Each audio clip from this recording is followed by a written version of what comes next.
For example, to build a $14 million movie theater when the Atlantic Group proposed to it that it build a $1.5 million 200-seat movie theater. It chose to ignore the group of professionals which this village hired and go its own way and build a $10 million told the villagers it was going to be $10 million, wound up costing $14 or $15 million. That is a choice. That is a choice that this board made, and that was never put before the voters. So when you say that there are choices to be made, yes, there are choices to be made. And what this board should do is engage the public in a dialogue around what those choices are. I see it going down the same path. It was said last week, Mr. Calabi said, we're out for saving the old stone house. You know, that's what we stand for as a board. Has there ever been a public discussion about it? How much is the project going to cost? What are the benefits going to be? What are we not going to be able to do if we do that? Okay? That's what a board does. That's what a responsible board does. It doesn't keep going to the till and asking for more money from its taxpayers. Thank you. Ms. Purkert, nothing happens as far as expenditure of money unless it's discussed in front of the public. And you've been at enough meetings to understand that.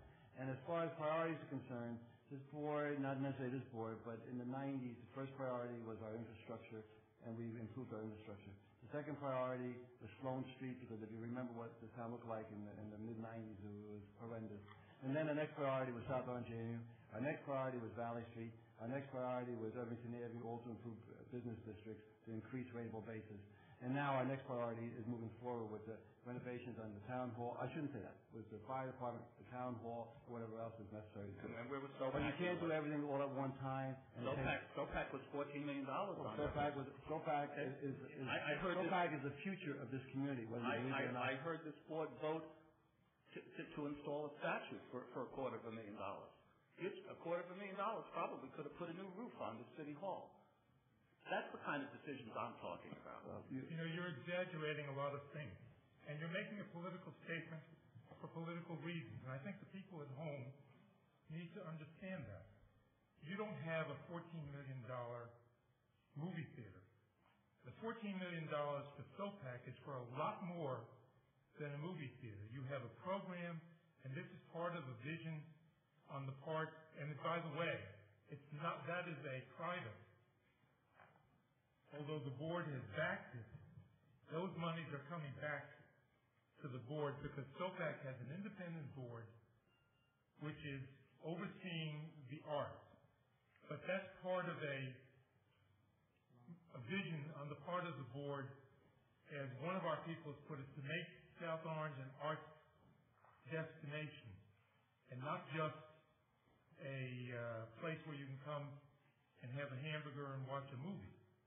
You have a lot more entertainment going on there in SOPAC, and it's been very, very well received by way beyond the limits of the town borders in terms of what is happening.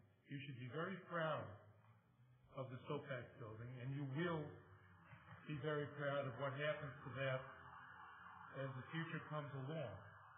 Now, we should all work together to try to make the things, because this board did not make any decisions of $1 million for the old stone house, nor has the board made a decision what to do about the old stone house.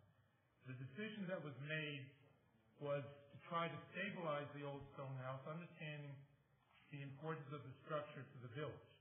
Even then it was stated that we were not committing any money beyond the $440,000 or whatever it was that was committed supposedly for the stabilization of the building until we knew between us, between the Historic Society, between the people of the village, exactly what was going to happen with that structure. Right now, it's in limbo. There is no commitment beyond stabilizing the building if that can be done. Even that appears to be in limbo at the moment because of the additional problems that came up. But you're raising a number of issues which this board has been considering. And you're trying to gloss over it and make it look like the board is deliberately neglecting Village Hall or whatever else